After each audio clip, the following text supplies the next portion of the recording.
reka twongere tubahe ikaze muri aya makuru.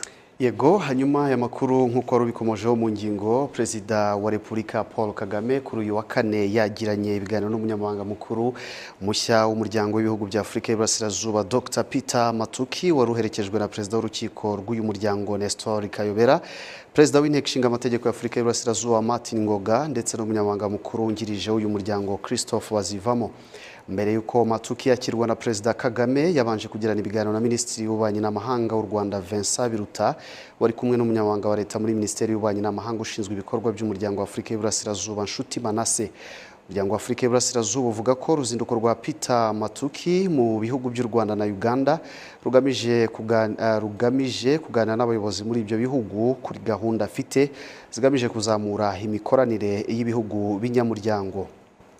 Ibi biganiro bikaba biri mu bikorwa bya mbere uyu muyobozi akoze kuva yatorerwa izi nshingano zo kuba umunyamabanga mukuru mushya w'umuryango w'ibihugu bya Afrika y'Iburasirazuba mu mpera z'ukwezi kwa kabiri uyu mwaka. Gloria, duhindura ingingo. Reka duhindura ingingo tubabwire ko bamwe mu bacuruzi n'abaturage barishimira ko bongerewe isaha yo gukora niyo kuba bamaze kugera mu rugo. Abo baturage rero bemeza ko ibi ngo bizabafasha mu mikorere yabo ya buri munsi. Kwizera John Patrick. Ibyemezo by'inama y'abaminisitiri yo kuwa gatatu bivuga ko ingendo zibujijwe guhera saa 4 z'ijoro kugeza saa 10 za mu gitondo.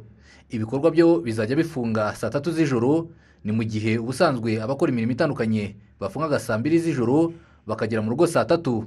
Abantu babaga batararangiza ibikorwa byabo, hari abavaga mu kazi batinze kandi bagomba kujya guhaha, n'ubundi byari urabona ko isaha bongeyeho hari icyo iri buze kudufasha. Ubungubu turimo turashima kubwira saha batwongereyeho, ariko barebeho na 50% rwose biratubangamiye cyane. Turimo turabura amafaranga kubera uko dusiba bituma tubigiramo igihombo, ariko ayo masaha bongereye turayabashimira. Twabyakiriye neza kubera ko hari igihe abagenzi bajyaga batuvuna cyangwa se bagakererwa mu mayira kubera isaha yari ngufiya, ariko aho bayizamuriye ndakeka saa 4 rwose tuzajya tuba turangije kubatwara nta kibazo. Nubwo ibikorwa bitandukanye bigenda bikomorerwa, amasaha yo gukora akiyongera, icyorezo cya COVID-19 kiracyahari. Ariyo mpamvu nta kudohoka ku ngamba zo kwirinda. Twirinde kuramukanya duhoberana cyangwa duhana ibiganza. Umuntu ushobora kwirara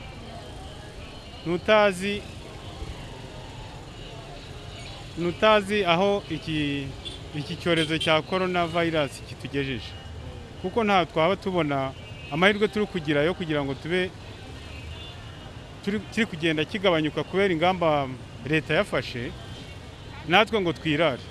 Restaurant na cafe nazo zizakomeza gukora, ariko zitarenza 50% by'ubushobozi bwazo bwo kwakira abazigana ndetse no kwakira abantu kugeza saa 3 z'ijoro. Ba nyirazo bavuga ko bizabafasha mu mikorere yabo. Ayo masaha yongera icyo dufasha, kuko urebye nk'amaresitora akenshi akora nyuma ya saa 6, tuvuge ndagera mu masaha 10 kuzamura abantu bavuye mu kazi. So iyo abantu bavuye mu kazi aba ari amasaha ahagije yo kuba bahura nk'ahantu nk'aha bakaganira, banywa n'icyo cyayi, baganira ku ikawa, so bigatuma sales z'amaresitora ziyongera. Impuguke mu bukungu Habyarimana Strato avuga ko ingamba zigenda zishyirwaho zigamije gufungura ibikorwa bitandukanye biturutse ku kuba imibare y'abandura icyorezo cya COVID-19 nayo igenda igabanuka. Ibi ngo bizagira uruhare mu kuzahura ubukungu bwakomwe mu nkokora n'icyorezo cya COVID-19. Mu by'ukuri iterambere ry'igihugu rifite aho rihurira n'umusaruro abantu batanga mu byo bakora. Umusaruro nawo uturuka ku byo winjije. Ibyo winjije bishobora kuba amafaranga, ariko bishobora no kuba n'imbaraga. Imbaraga rero winjije ko ziyongera niko n'umusaruro wiyongera iyo ibindi byose nta cyahindutse cyangwa se bigumye uko byari bisanzwe. Umusaruro rero ku bantu b'abakozi ugaragarira mu masaha yakoze, cyane cyane iyo ingufu yashizemo ari izisanzwe. Iyo rero uwongereye umubare w'amasaha abantu bashobora gukora, cyane cyane nk'ibijyanye na business, ku bijyanye n'abantu bakunze nko kwikorera, iyo utanze amahirwe nka kuriye yo kuvuga ngo mushobora no gukora kugeza isaha 4 hakiyongera igihe kikiyongera, haba hari amahirwe yuko abantu bakora amasaha arenze ayo bari basanzwe bakora mu gihe bari bafite inzitizi yuko bagomba gufunga hakiri kare. Nko kuri business rero ushobora gusanga mu isaha imwe hiyongereho ibintu byinshi mu byo yacuruje, mu mubare w'ibyo yacuruje n'amafaranga yinjije. Ibyo rero iyo ugiye ubiterateranya bigira icyo byongera ku musaruro w'igihugu. Ku rundi ruhande ariko hari uturere dutandatu two mu ntara y'Amajyepfo amasaha yo gutaha yigijwe imbere kuko ingendo zibujijwe kuva saa moya z'ijoro kugeza saa 10 za mu gitondo. Hari n'imirenge iri muri guma mu rugo. Ikindi ingamba zo kwirinda icyorezo cya COVID-19 zirakomeje. Kwizera John Patrick, Televiziyo Rwanda, Kigali. Mu kanya gatoya turaza gusobanurirwa byimbitse ku bijyanye n'imyanzuro yafatiwe mu nama y'abaminisitiri yarayiteranye, dusobanurirwe byimbitse cyane cyane ku bijyanye n'ibyemezo n'ingamba zo gukomeza kwirinda icyorezo cya COVID-19. N'ubundi turavuga ndakumva Paul. Ngira ngo ijambo ni ryawe.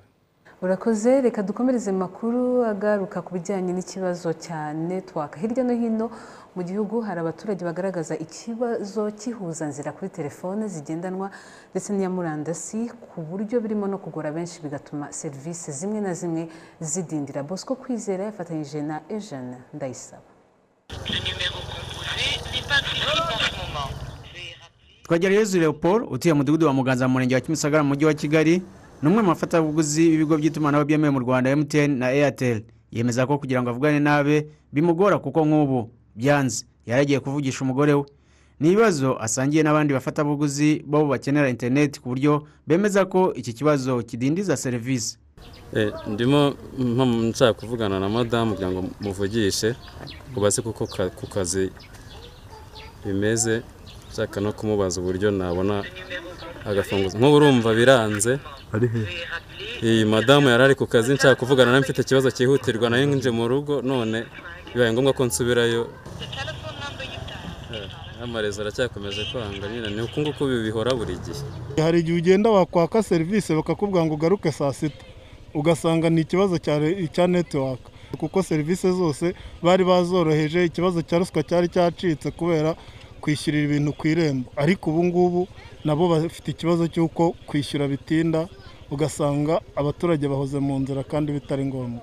Kuko niyo ugiye ku mabanke usanga network ibura, ugasanga abakiriya batonze imirongo, mutonze imirongo bakakubwira yuko ari ukubera network yabuze.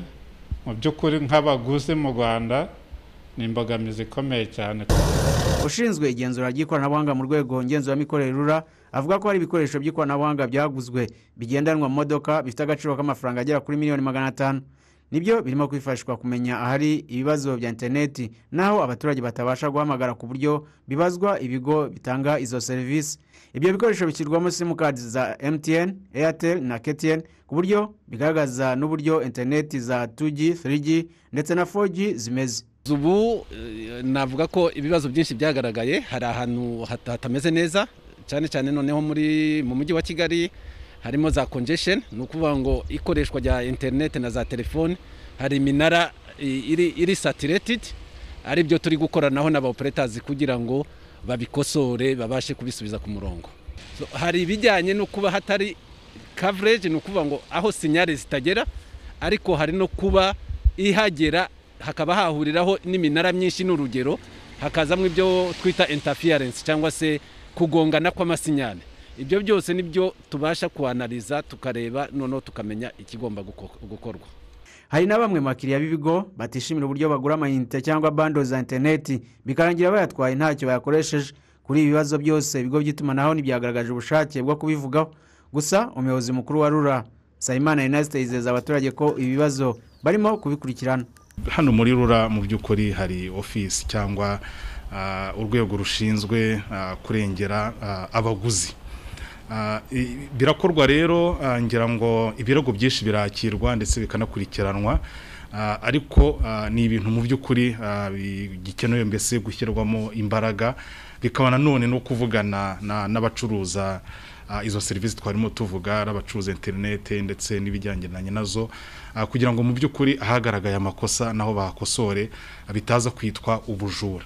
Hari ibibazo bimaze iminsi bigaragara, ngira ngo biravugwa mu itangazamakuru, ariko ni ikintu mu by'ukuri RURA n'abafatanyabikorwa bayo harimo hashyirwamo imbaraga kugira ngo icyo kintu gikosorwe naho cyagaragaye ndetse n'abagikoze nk'uko n'ubundi bisanzwe bigenda naho hafatwe ibihano nibigaragara ko byakozwe hari ikintu kigambiriwe. Mu rwego rwo kongera iminara mu mwaka ushize wa 2020 mu gihugu hose hubatswe iminara 363 ndetse n'uyu mwaka hazubakwa indi 45. Abafatabuguzi ba telefone zigendanwa bavuye kuri miliyoni 4,700,000 muri 2018 none ubu bageze kuri miliyoni 7,900,000. Izera Bosco mu mujyi wa Kigali.